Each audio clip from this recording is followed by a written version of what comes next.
ഇന്ന് നമുക്ക് rifle club എന്ന മലയാള സിനിമയുടെ കഥ നോക്കിയാലോ? കഥയുടെ ചുരുക്കം എന്തെന്നാൽ, രണ്ടുപേരെ തേടിയെത്തുന്ന ഗുണ്ടകൾ അറിഞ്ഞിരുന്നില്ല അവർ വരുന്നത് പുലിമടയിലേക്കാകുമെന്ന്. അതെന്തെന്നൊക്കെ അറിയാൻ എങ്കിൽ നമുക്ക് വേഗം സിനിമയുടെ കഥയിലേക്ക് കടക്കാം. അതിനു മുൻപായിട്ട് വീഡിയോ കാണുന്ന കൂട്ടുകാർ ഒന്ന് ലൈക്ക് ചെയ്തിട്ട് കാണാൻ മറക്കരുതേ. സിനിമയുടെ തുടക്കത്തിൽ കാണിക്കുന്നത് 1991 കാലഘട്ടമാണ്. മാംഗ്ലൂരിൽ ദയാ ഗ്രൂപ്പിന്റെ MD ആയ ദയാനന്ദന്റെ മകൻ ബിച്ചുവിന്റെ പിറന്നാൾ ആഘോഷം നടക്കുകയാണ്. ഈ ബിച്ചുവിന് ഒരു ചേട്ടൻ കൂടിയുണ്ട്, ബീര. ബിച്ചുവിന്റെ അച്ഛൻ പിറന്നാൾ സമ്മാനം നൽകിയത് ഒരു കാറായിരുന്നു. പാർട്ടിയിൽ ഡാൻസറായ അലിയുടെയും ടീമിന്റെയും ഡാൻസും തീരുമാനിച്ചിരുന്നു. നല്ല ഹൈ ക്ലാസ് ടീമിന്റെ പ്രോഗ്രാം ആയതിനാൽ നല്ല ശ്രദ്ധയോടെയാണ് അവർ ഡാൻസ് ചെയ്തതും. കൂടെയുള്ള നദിയയുമായി അലി പ്രണയത്തിലായിരുന്നു. എന്നാൽ ഡാൻസിനിടയിൽ നദിയോട് താല്പര്യം തോന്നിയ ബിച്ചു ആണെങ്കിൽ അവളെ കാണാനായിട്ട് ഡ്രസ്സിംഗ് റൂമിലേക്ക് എത്തി. എന്നിട്ട് അവളെ ഇഷ്ടമായി എന്നും കിസ് ചെയ്യുവാനായും ആവശ്യപ്പെട്ടു. എന്നാൽ അലി ബിച്ചുവിനെ തടഞ്ഞു. തന്നെ ബലമായി കിസ് ചെയ്യാൻ ആവശ്യപ്പെട്ട ബിച്ചുവിനെ നദിയെ തല്ലുകയുണ്ടായി. അവൾ പറഞ്ഞിരുന്നു അലി പ്രശ്നമാക്കണ്ട എന്ന് കരുതിയ മിണ്ടാതെ നിൽക്കുന്നതെന്ന്. പറഞ്ഞതുപോലെ തന്നെ നദിയെ തിരിച്ചു തല്ലാൻ വന്ന ബിച്ചുവിനെ ഒറ്റ ചവിട്ടിന് അലി താഴേക്കെറിഞ്ഞു. നേരെ ബിച്ചു വന്നു വീണത് വേസ്റ്റ് ബാസ്ക്കറ്റിലേക്കായിരുന്നു. സംഭവം കൈവിട്ടു പോയത് മനസ്സിലാക്കിയ അലി ബിച്ചുവിന്റെ കൂട്ടുകാരനെയും തല്ലി നദിയെയും കൊണ്ട് അവിടെ നിന്ന് രക്ഷപ്പെട്ടു പോകും. ബിച്ചുവിനെ തിരികെ വന്നു നോക്കിയ ദയാനന്ദനും കൂട്ടരും കണ്ടത് വേസ്റ്റ് ബിന്നിൽ കിടക്കുന്ന ബിച്ചുവിനെയാണ്. ഉടനെ തന്നെ ബിച്ചുവിനെ ഹോസ്പിറ്റലിലേക്ക് കൊണ്ടുപോകും. അതോടെ ദയാനന്ദന് വാശിയായി. ബീരയോട് എന്തോ പറഞ്ഞിട്ടാണ് ദയാനന്ദൻ അവിടെ നിന്ന് പോകുന്നതും. മറ്റൊരു വശത്ത് ഫേമസ് സിനിമാ നടനായ ഷാജഹാനെ കാണിക്കും. എപ്പോഴും റൊമാൻറ്റിക് ഹീറോയെ അഭിനയിച്ചുകൊണ്ടിരുന്ന ഷാജഹാന് കുറച്ച് ഫൈറ്റൊക്കെയുള്ള പുതിയൊരു സിനിമയുടെ ഓഫർ വന്നു. അതിൽ തോക്കിന്റെ പരിപാടികളൊക്കെയുണ്ട്. പണ്ട് മൃഗയ സിനിമയ്ക്ക് വേണ്ടിയിട്ട് മമ്മൂട്ടി മെത്തേഡ് ആക്ടിംഗ് പഠിക്കാൻ പോയതുപോലെ ഷാജഹാനോടും ചെയ്യുവാനായിട്ട് PA പറഞ്ഞു. വീട്ടുകാരുടെ നിർബന്ധത്തിന് വഴങ്ങി ഷൂട്ടിംഗ് ഒക്കെ പ്രാക്ടീസ് ചെയ്യുവാനായിട്ട് ഷാജഹാനും തീരുമാനിച്ചു.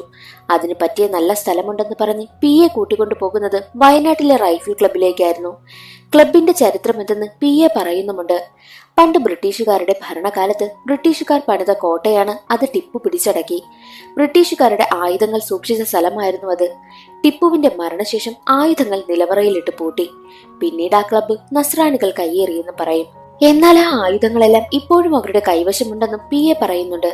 അങ്ങനെ അവർ ക്ലബിലേക്കെത്തി.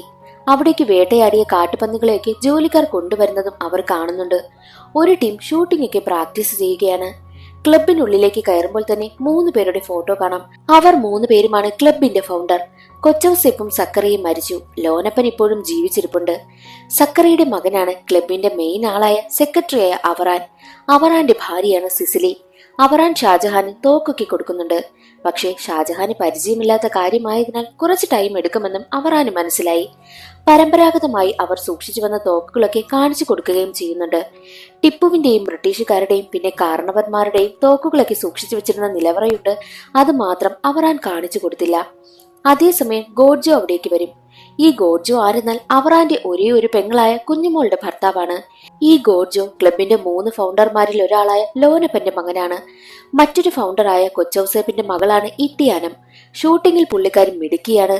ഇട്ടിയാനമിന്റെ എക്സ് ഹസ്ബൻഡാണ് ഡോക്ടർ ലാസർ. ഇട്ടിയാനം ഷൂട്ടിംഗ് ഒക്കെ ചെയ്ത് ഹാപ്പി ആയിട്ടിരിക്കുന്നത് കാണുന്ന ലാസർ പറയുന്നുണ്ട് ക്ലബിലുണ്ട്, പക്ഷേ വീട്ടിലില്ല എന്ന് പറഞ്ഞ് സമാധാനിക്കും. ബാക്കിയുള്ളവരും അതൊക്കെ കേട്ടിരിക്കുകയാണ്. അന്നേ ദിവസം രാത്രി ക്ലബിലുള്ള എല്ലാവരും ഫുഡ് കഴിക്കുവാനായിരിക്കും. അതേസമയം ഷാജഹാനോട് സിനിമാ വിശേഷങ്ങളൊക്കെ ചോദിച്ചറിയുന്നുമുണ്ട്. മാത്രമല്ല ഷാജഹാന് ക്ലബിലെ മെമ്പർഷിപ്പും നൽകുകയാണ്. അത് കൈയടിച്ച് എല്ലാവരും പാസാക്കി. അതേസമയം തന്നെയായിരുന്നു അലി തന്റെ കാമുകിയായ നദിയെയും കൂട്ടി ക്ലബിലേക്ക് വന്നതും. ഷാജഹാൻ അവിടെയുണ്ട് എന്നറിഞ്ഞിട്ടാണ് വന്നത്. ഈ അലി ഷാജഹാന്റെ കസിനാണ്. കൂടാതെ അന്ന് രാത്രി ഷാജഹാനെയും കൊണ്ട് കാട്ടിലേക്ക് വേട്ടയ്ക്ക് പോകുവാനായിട്ട് അവറാൻ തീരുമാനിച്ചിരിക്കുകയായിരുന്നു. അതിനു വേണ്ടിയിട്ട് എല്ലാം റെഡിയാക്കിക്കൊണ്ട് നിൽക്കുന്ന സമയമായിരുന്നു അവറാന്റെ ഭാര്യയായ സിസിലി ഒരു സത്യം തുറന്നു പറയുന്നത്. എന്തെന്നാൽ സിസിലി പ്രഗ്നന്റ് ആണ്. ആ വാർത്ത കേട്ടതും അവറാൻ എന്ത് ചെയ്യണമെന്നറിയില്ല. സന്തോഷം കൊണ്ട് അവറാന്റെ മനസ്സ് തുള്ളിച്ചാടുകയാണ്. ആ സന്തോഷത്തിലാണ് വേട്ടയ്ക്ക് പോകുവാനായും അവറാൻ ഇറങ്ങുന്നതും. എന്നാൽ അതേസമയം റൂമിലിരിക്കുകയായിരുന്നു അലിയും നദിയും ഒക്കെ.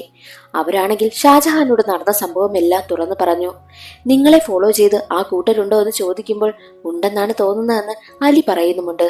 അതെല്ലാം കേട്ട് ഷാജഹാനും എന്തോ പോലെ തോന്നുകയാണ്. നിങ്ങൾ എന്തിനാ ഇങ്ങോട്ട് വന്നത് എനിക്ക് ചോദിക്കുന്ന സമയത്ത് പോകാൻ വേറെ വഴിയില്ല, അതുകൊണ്ടാ ഇങ്ങോട്ട് വന്നത്, ചേട്ടൻ ഞങ്ങളെ രക്ഷിക്കണമെന്നൊക്കെ പറയും. അതേസമയമായിരുന്നു അവറാൻ ആ റൂമിലേക്ക് വന്നതും. അലിയെയും നദിയെയും കണ്ടിട്ട് ഇതാരാന്ന് ചോദിക്കുമ്പോൾ ഇതോ അലി എന്റെ കസിനാണ്, ഇതവന്റെ ലവറും, ഇവർ ഒളിച്ചോടി വന്നതാണെന്ന് ഷാജഹാൻ പറയും. നിങ്ങൾ തമ്മിൽ എത്ര നാളായി പ്രണയത്തിലെന്ന് അവറാൻ ചോദിക്കുമ്പോൾ അത് 3 ദിവസമെന്ന് അലി പറയുന്നു. അത് കേട്ട അവറാൻ പറയും, ഓ അതൊന്നും കുഴപ്പമില്ല, ഞാൻ സിസിലിയും ബാറിൽ വെച്ചാ കണ്ടത്. നസ്രാണിയാണെന്ന് ചോദിച്ചു. അതെ എന്ന് പറഞ്ഞു. അടുത്ത ദിവസം ദേ ഇവിടെ പാർട്ടി നടക്കുകയാ കല്യാണത്തിന്റെ എന്ന് പറഞ്ഞ് എല്ലാവരും ചിരിക്കും. എന്നിട്ട് ഷാജഹാനെയും കൂട്ടി രാത്രി തന്നെ വേട്ടയ്ക്കായും പോകും. പോകുന്ന സമയത്ത് തന്റെ ഭാര്യയെ നോക്കിയിട്ടാണ് പോകുന്നതും. കൂടെ അവർ 2 മക്കളെ പോലെ വളർത്തുന്ന 2 പട്ടികളിൽ ഒന്നിനെ വേട്ടയ്ക്കായും കൊണ്ടുപോകുന്നുണ്ട്. സിസിലി പ്രഗ്നന്റ് ആണെന്ന വിവരം വീട്ടിലാരെയും അറിയിച്ചിട്ടില്ല കേട്ടോ. എന്നാൽ അതേസമയം അലിയെയും നദിയെയും കൊണ്ടുവന്ന് വിട്ടിട്ട് പോകുന്ന ആ ഒരു കാറുകാരനെ മറ്റൊരു കൂട്ടർ തടയുകയാണ്. അത് മറ്റാരുമല്ല, ബീരയും ഗ്യാങ്ങുമായിരുന്നു. ആ ഒരു ഡ്രൈവർ വഴി അവരെവിടെയുണ്ട് എന്നുള്ള കാര്യം ബീര അറിയുകയാണ്. അതേസമയം തന്നെ ഇട്ടിയാനവും സൂസനും പുറത്തുനിന്ന് സിഗരറ്റൊക്കെ വലിച്ചുകൊണ്ട് നിൽക്കുന്ന സമയം തന്നെ ബീര അവിടേക്ക് വരും. പരിചയമില്ലാത്ത ബീരയെ കണ്ട ഇട്ടിയാനം, ആരാ മോനെ നീ, എന്താ വേണ്ടത് എന്ന് ചോദിക്കുന്ന സമയത്ത് ഇവിടെ പുരുഷന്മാരാരുമില്ലേ എന്നായിരുന്നു ബീര ചോദിച്ചതും. ഞാൻ പുരുഷനായിട്ട് നീ അങ്ങ് കരുത്, എന്നോട് പറ എന്ന് ഇട്ടിയാനം പറയുന്ന സമയത്തും അവരോടൊന്നും പറയുവാനായിട്ട് ബീര കൂട്ടാക്കിയില്ല. എന്നാൽ ഇട്ടിയാനം തന്റെ കയ്യിലിരുന്ന തോക്കെടുത്ത് കാണിക്കുമ്പോൾ തോക്ക് കണ്ടതും ബീരയ്ക്കൊരു കാര്യം മനസ്സിലായി, അലിയും നദിയെയും അവിടെയുണ്ടെന്ന്. ചിരിച്ചുകൊണ്ട് തിരിച്ചു പോകുന്ന ബീര തന്റെ കൂട്ടാളിയോട് അവരിവിടെയുണ്ട് എന്ന് പറഞ്ഞിട്ടാണ് പോകുന്നതും. ബീര നേരെ തന്റെ അച്ഛനായ ദയാനന്ദനെ വിളിച്ചിട്ട്, ഞാൻ അവിടെ പോയി, അവിടെ തന്നെ അവരുണ്ട്, അവിടെ ഒരു സ്ത്രീ ഉണ്ടായിരുന്നു, അവരെന്നെ അപമാനിച്ചു, എനിക്കവരെ കൊല്ലണമെന്ന് പറയുമ്പോൾ ദാമോദർ പറയുന്നത്, എടാ നീ ഒന്ന് സമാധാനപ്പെട്, അച്ഛൻ വന്നിട്ട് എല്ലാ കാര്യങ്ങളും നോക്കിക്കോളാം, നിന്നെ അപമാനിച്ച ആ ഒരു സ്ത്രീയില്ലേ അവളെ വിവസ്ത്രയാക്കി വയനാട്ടിൽ നിന്നും മാംഗ്ലൂർ വരെ ഓടിക്കാമെന്നും ദാമോദർ പറയുന്നു. അത് കേട്ടത് ബീരയ്ക്കും സന്തോഷമായി. അതേസമയം തന്നെയായിരുന്നു ബിച്ചു മരിച്ചുവെന്ന വാർത്ത ഡോക്ടർ വന്ന് പറഞ്ഞതും. അത് ഫോൺ വഴി ബീര കേട്ടു. ബീരയ്ക്ക് ആകെ വാശിയായി. ബീര തന്റെ കൂട്ടാളിയോട് അവിടെ കയറി എല്ലാവരെയും കൊല്ലണമെന്ന് പറഞ്ഞിട്ട് നേരെ റൈഫിൾ ക്ലബിലേക്കും പോകും. അങ്ങനെ ബീരയും കൂട്ടാളികളും തോക്കും കാര്യങ്ങളുമായി ക്ലബിനകത്തേക്ക് വന്നു. പക്ഷെ അവർ തോക്ക് ചൂണ്ടിയപ്പോഴൊന്നും ഒട്ടും പേടിയില്ലാതെ തന്നെ നിൽക്കുകയാണ് ക്ലബിലെ മറ്റംഗങ്ങൾ. അവിടെ ഒരു വലിയ വെടിവെപ്പ് നടക്കും. പക്ഷെ ആർക്കും പരിക്കൊന്നും പറ്റുന്നില്ല. വെറും ഒരു ഷോ ആയിരുന്നു അത് ബീരയുടെ. പക്ഷെ ബീര പ്രതീക്ഷിക്കുന്ന അപ്പുറമുള്ളൊരു കാര്യം അവിടെ സംഭവിച്ചു. എന്തെന്നാൽ ആരും പ്രതീക്ഷിക്കാത്ത വിധം സൈലന്റ് ആയിട്ട് എല്ലാവരും തങ്ങളുടെ കയ്യിലിരുന്ന് തോക്കെടുത്ത് വെടിവെക്കും. അതിൽ ബീരയ്ക്ക് വെടികൊണ്ടു. തന്റെ കൂട്ടാളികളുടെ കാലിലെല്ലാം വെടികൊള്ളുകയാണ്. മാത്രമല്ല അതേസമയം അവിടേക്ക് ഇറങ്ങി വന്ന അലിയെയും നദിയെയും അവർ കാണുകയും ചെയ്യുന്നുണ്ട്. ഇട്ടിയാനം ഷൂട്ട് ചെയ്തത് ബീരയുടെ വയറ്റിലാണ് കൊണ്ടതും. ഇട്ടിയാനമിന്റെ ഭർത്താവായ ലാസർ ഡോക്ടറാണല്ലോ, അതുകൊണ്ട് അവന് ഫസ്റ്റ് എയ്ഡ് കൊടുക്കുവാനായും തീരുമാനിച്ചു. പക്ഷെ നല്ല ഇന്റേണൽ ബ്ലീഡിംഗ് ഉണ്ട്, എന്തായാലും കുറച്ച് സീരിയസ് ആണെന്നും ലാസർ പറയുന്നുണ്ട്. എന്നാൽ മറ്റൊരു വശത്ത് കാട്ടിൽ വേട്ടയ്ക്ക് പോയിരിക്കുകയാണല്ലോ അവറാനും കൂട്ടരും. അവരവിടെ നിന്ന് കാട്ടുപന്നിയൊക്കെ വേട്ടയാടിക്കൊണ്ട് നിൽക്കുന്ന സമയം അതേസമയം തന്നെയായിരുന്നു ഗോഡ്ജോ പോയിട്ട് തിരികെ വരാനുള്ള സിഗ്നൽ അവർക്ക് കൊടുത്തതും. കാരണം എന്തെന്നാൽ ക്ലബിൽ ഇപ്പോൾ ചെറിയ പ്രശ്നമൊക്കെ നടക്കുകയാണല്ലോ. എന്നാലും അവറാനൊക്കെ അവിടുന്ന് തിരിച്ചു വരാൻ പോകുന്ന സമയം തന്നെ അവിടെ ഒരു പുലിയെ കാണുകയാണ്. അവരെല്ലാവരും പുലിയുടെ കയ്യിൽ നിന്നും രക്ഷപ്പെടാൻ ശ്രമിക്കുന്ന സമയം മറ്റൊരു വശത്ത് ബീര ക്ലബിലേക്ക് പോയ വിവരമറിഞ്ഞ് ദയാനന്ദനും ക്ലബിലേക്ക് വരികയായിരുന്നു. ബീരയുടെ കൂടെ വന്നൊരാൾ രക്ഷപ്പെട്ടു പോയിരുന്നു. അയാൾ വഴി ബീരയ്ക്ക് വെടിയേറ്റ കാര്യം ദയാനന്ദൻ അറിയുകയാണ്. തന്റെ മകന് അങ്ങനെ ഒരു കാര്യം സംഭവിച്ചതറിഞ്ഞ് സങ്കടം സഹിക്കാനാകാതെ തന്റെ വസ്ത്രമെല്ലാം അഴിച്ചഴിച്ചിട്ടാണ് ക്ലബിലേക്ക് കയറി ചെല്ലുന്നതും. വെറും ഒരു ഷോർട്സ് മാത്രം ഇട്ടുകൊണ്ടാണ് കയറി പോകുന്നതും. അകത്തേക്ക് ചെല്ലുന്ന ദാമോദറിനെ കണ്ട് ഇതാരാ ഇവൻ എന്ന ചിന്തയിലിരിക്കുകയാണ് ബാക്കിയുള്ള എല്ലാവരും. മാംഗ്ലൂരിൽ നിന്ന് വരികയാണ്, എന്റെ മകനാണ് ബീര, എന്റെ മകനെ വിട്ടുതരണം എന്നൊക്കെ പറയുന്ന സമയത്ത് അകത്തു നിന്ന് കരഞ്ഞുകൊണ്ട് ബീര വരികയാണ്. ലാസർ വെടിയേറ്റ മുറിവൊക്കെ സ്റ്റിച്ച് ചെയ്യാൻ ശ്രമിക്കുന്ന സമയം ബോധം വന്ന ബീരയാണെങ്കിൽ അവിടെ കിടന്ന് വല്ലാതെ ബഹളമുണ്ടാക്കി. അത് കാരണം ആ ഒരു മുറിവിൽ നിന്നും ഒരുപാട് രക്തം പുറത്തേക്ക് വന്നു. ഇന്റേണൽ ബ്ലീഡിംഗ് ഉണ്ട്, അതാകെ പ്രശ്നമാകും, നിനക്ക് ഹാർട്ട് അറ്റാക്ക് വരെ വരാൻ സാധ്യതയുണ്ട് എന്നെല്ലാം ലാസർ പറയുമ്പോൾ ഇത് ജസ്റ്റ് ഒരു സ്ക്രാച്ച് ആണെന്ന് പറഞ്ഞു കൊണ്ട് നിൽക്കുകയായിരുന്നു ബീര. ബീരയെ കണ്ട ദയാനന്ദൻ ഞെട്ടിപ്പോയി. അത്രയും രക്തം ഒഴുകുന്നുണ്ടായിരുന്നു. ദയാനന്ദനെ കെട്ടിപ്പിടിച്ച് ബീര കരയുന്നുണ്ട്. അച്ഛാ ഞാൻ മരിച്ചു പോകുമോ എന്നൊക്കെ ചോദിക്കുന്നുണ്ട്. ഇത് ജസ്റ്റ് ഒരു സ്ക്രാച്ച് അല്ലേ എന്ന് പറഞ്ഞ് ദയാനന്ദൻ അവനെ അവിടെ നിന്ന് കൂട്ടിക്കൊണ്ടു പോവുകയാണ്.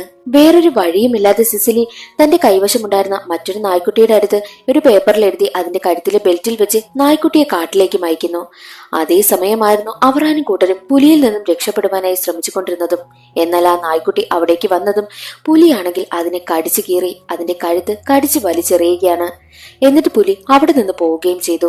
ആ ഒരു കാഴ്ച കണ്ട് അവറാൻ അങ്ങോട്ട് ചെന്ന് നോക്കിയപ്പോൾ കാണുന്നത് തന്റെ മകനെ പോലെ വളർത്തിയ നായ്ക്കുട്ടിയുടെ കഴുത്തറ്റ് കിടക്കുന്നതും മാത്രമല്ല കഴുത്തിലൊരു പേപ്പർ ഉണ്ടായിരുന്നു. ആ പേപ്പർ തുറന്നു നോക്കിയപ്പോൾ കണ്ടത് ക്ലബ് ആരോ ആക്രമിച്ചു എന്നായിരുന്നു. സിസിലിയാണ് അയച്ചതെന്ന് അവറാന് മനസ്സിലായി. ഉടനെ തന്നെ അവർ ക്ലബിലേക്ക് യാത്രയുമായി. ബീരയുടെ ഡെഡ് ബോഡി ഹൃദയം നുറുങ്ങുന്ന വേദനയിൽ കൊക്കയിലേക്ക് വലിച്ചെറിയുകയാണ് ദയാനന്ദനും കൂട്ടരും. ക്ലബിന് നേരെ എന്തായാലും ആക്രമണം ഉണ്ടാകുമെന്ന് ക്ലബിലുള്ളവർക്കൊക്കെ അറിയാമായിരുന്നു. അതുകൊണ്ട് തന്നെ ഷൂട്ടിംഗ് ഒന്നും വശമില്ലാത്ത സ്ത്രീകളെയും കൊച്ചുകുട്ടികളെയുമെല്ലാം ക്ലബിൽ നിന്ന് മാറ്റി. അവരെ കൊണ്ടുപോകുന്നത് ജോഷി എന്നൊരാളായിരുന്നു. പോകുന്ന വഴിയിൽ അവരുടെ കാറിനിട്ട് ദയാനന്ദനും കൂട്ടരും പണി കൊടുക്കുവാനായി നോക്കുമെങ്കിലും അതിൽ നിന്നും എല്ലാം രക്ഷപ്പെട്ട് ജോഷി അവരെ സേഫ് ആക്കി കൊണ്ടുപോകും. ദയാനന്ദനും കൂട്ടുകാരുടെയും ആളുകൾ ചേർന്ന് ക്ലബിനെ ആക്രമിക്കുകയാണ്. ഒരുവിധം ക്ലബിലുള്ളവർ തങ്ങളുടെ കൈവശമുണ്ടായിരുന്ന തോക്കൊക്കെ വെച്ച് പിടിച്ചു നിൽക്കുകയാണ്. പക്ഷേ അവരുടെ കയ്യിൽ നിന്നും വീണ ആ ഒരു ബുള്ളറ്റൊക്കെ വെച്ചിട്ട് ഗോഡ്ജോ പറയുന്നുണ്ട്, അവരുടെ കൈവശമുള്ളത് പവർഫുൾ ആയിട്ടുള്ള ആയുധങ്ങളാണ്. നമ്മളുടെ കയ്യിൽ ഇപ്പോ ഉള്ളതിന് അതിന് പിടിച്ചു നിൽക്കുവാനായിട്ട് പറ്റുമെന്ന് തോന്നുന്നില്ല. അതുകൊണ്ട് ആ ഒരു അറ തുറന്നു തരണമെന്നും പറയുമ്പോൾ അതിന്റെ താക്കോൽ അവറാന്റെ കയ്യിലായിരുന്നു എന്നാണ് ലോനപ്പൻ പറയുന്നതും. വേറെ വഴിയില്ലാതെ ഗോഡ്ജോ ആ ഒരു അറ തുറക്കുവാനായും തീരുമാനിച്ചു. ഗ്യാസ് കുറ്റി കൊണ്ടുവന്ന് അതിന് മുന്നിലിട്ട് പൊട്ടിക്കുകയാണ് ചെയ്തതും. എന്നാൽ അറ തുറന്നിട്ടും അതിനുള്ളിൽ ആയുധങ്ങളൊന്നുമില്ല. ദേഷ്യം വന്ന ഗോഡ്ജോ നേരെ ലോനപ്പനടുത്ത് എത്തിയിട്ട് അറ തുറന്നു. അതിനുള്ളിൽ ആയുധങ്ങളില്ല. എവിടെയാ അത് ഒളിപ്പിച്ചു വെച്ചിരിക്കുന്നത്? ഇനി ഇവിടെയുള്ളവരുടെ എല്ലാവരുടെയും ജീവൻ പോകുന്നതുവരെ കാത്തിരിക്കണോ എന്നൊക്കെ ചോദിക്കുമ്പോൾ ലോനപ്പൻ പറയുന്നുണ്ട്, അതോ ഞാനും അവറാനും ചേർന്ന് മാറ്റിയതാ. കാരണം എന്തെന്നാൽ ഏത് നിമിഷവും ഇവിടെ റെയ്ഡ് വരാം. പുരാവസ്തു ഗവേഷകർ അത് കൊണ്ടുപോകാതിരിക്കാനായിട്ടാണ് ഞങ്ങൾ രഹസ്യമായി മാറ്റിയിരിക്കുന്നത്. എടാ പേടിക്കണ്ട, സാധനമെല്ലാം ഇവിടെ ഇരിപ്പുണ്ട് എന്ന് പറയും. അത് കേട്ട ഗോഡ്ജോ പറയുന്നത്, ഇപ്പോഴത്തെ ആവശ്യത്തിനാ, അല്ലാതെ പിന്നത്തേക്കല്ല. ഇവിടെയുള്ളവരുടെയൊക്കെ ജീവൻ പോകും മുമ്പ് കാര്യങ്ങൾ നടക്കണം എന്നായിരുന്നു ഗോഡ്ജോ പറഞ്ഞുകൊണ്ടിരുന്നതും. കുറച്ചാളുകൾ ക്ലബിനെ ആക്രമിച്ചുകൊണ്ടിരിക്കുന്ന സമയമായിരുന്നു അവറാനും കൂട്ടരും അവിടേക്ക് വന്നത്. അവറാനും കൂട്ടരും അവരെയൊക്കെ വെടിവെച്ച് കൊലപ്പെടുത്തി. എന്നിട്ടവർ അകത്തേക്ക് വരികയാണ്. അപ്പോൾ ഗോഡ്ജോ പറയുന്നുണ്ട്, ഞങ്ങളുടെ കൈവശം ആകെ 48 ബുള്ളറ്റ്സ് ഉണ്ട്. അവർ 16 പേരും. അത് കേട്ട ലോനപ്പൻ പറയുന്നുണ്ട്, 16 പേരല്ലേ? അപ്പോൾ ഒരാൾക്ക് 3 ബുള്ളറ്റ് വീതം. അങ്ങനെയാണെങ്കിൽ എല്ലാം ഓക്കെ ആകും.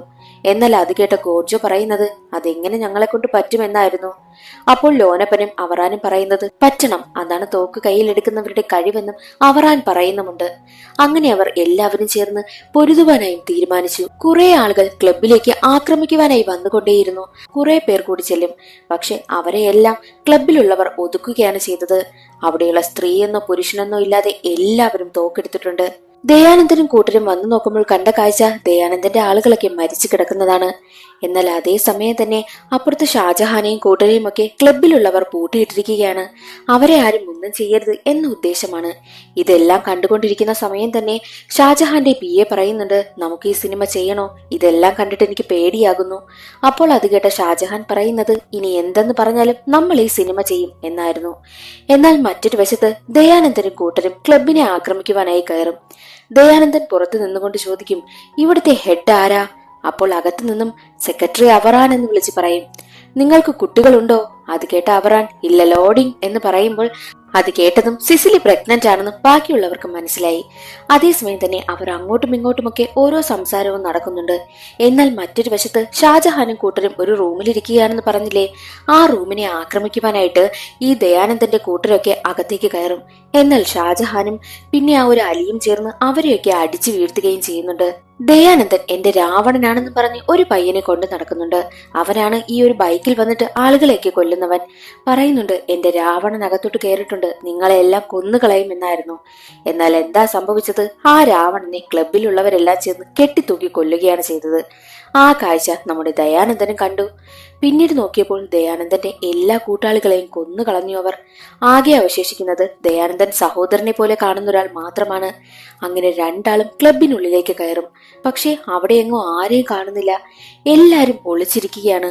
ഒളിച്ചിരിക്കുന്നെന്ന് വെച്ചാൽ പേടിച്ചുള്ള ഒളിച്ചിരിപ്പല്ല കേട്ടോ, എപ്പോൾ വേണമെങ്കിലും ആക്രമിക്കുവാനായിട്ട് റെഡിയായിരിക്കുകയാണ്. എന്നാൽ ഗോഡ്ജോ ദയാനന്ദൻ പോലും പ്രതീക്ഷിക്കാത്ത വിധം ദയാനന്ദന്റെ കൂടെയുള്ള അയാളുടെ ബ്രദറിനെ കൊന്നുകളഞ്ഞു. ദയാനന്ദൻ ഞെട്ടിപ്പോയി. ഇനി വേറൊരു വഴിയുമില്ലെന്ന് ദയാനന്ദൻ മനസ്സിലായി. ദയാനന്ദൻ മറഞ്ഞു നിന്നുകൊണ്ട് പറയും, നമുക്ക് നേർക്ക് നേർ പോരാടാം. അതിന് അവറാനും സമ്മതിച്ചു. കണ്ണിൽ കണ്ടാൽ അപ്പോൾ വെടിവെക്കും എന്നതായിരുന്നു അവരുടെ ഡീൽ. തന്റെ കയ്യിലുള്ള 2 തോക്കുമായി അകത്തേക്ക് കയറിയ ദയാനന്ദൻ കാണുന്നത് ക്ലബിലുള്ള ഒരു ഏകദേശം 10-25 പേരെല്ലാവരും കൂടി തോക്കും കയ്യിൽ പിടിച്ചു നിൽക്കുന്നു. ദയാനന്ദന് മനസ്സിലായി തനിക്കിനി വേറെ വഴിയില്ല എന്ന്. ഉടനെ തന്നെ എല്ലാവരും ചേർന്ന് ഒരു ദയയുമില്ലാതെ ദയാനന്ദനെ വെടിവെച്ച് കൊല്ലുന്നു. ഏകദേശം ഒരു അരിപ്പയുടെ അവസ്ഥയായി ദയാനന്ദൻ. അതോടുകൂടി സിനിമയുടെ കഥ അവിടെ അവസാനിക്കുന്നു. ഇന്നത്തെ വീഡിയോ എല്ലാവർക്കും ഇഷ്ടമായി എന്ന് കരുതുന്നു. ഇഷ്ടമായാൽ ഒന്ന് ലൈക്ക് ചെയ്ത് സപ്പോർട്ട് ചെയ്യാനും ചാനൽ ഇഷ്ടമായാൽ സബ്സ്ക്രൈബ് ചെയ്യാനും മറക്കരുതേ. അടുത്തൊരു സിനിമയുടെ കഥയിൽ കാണാം. അതുവരെ എല്ലാവർക്കും ബൈ.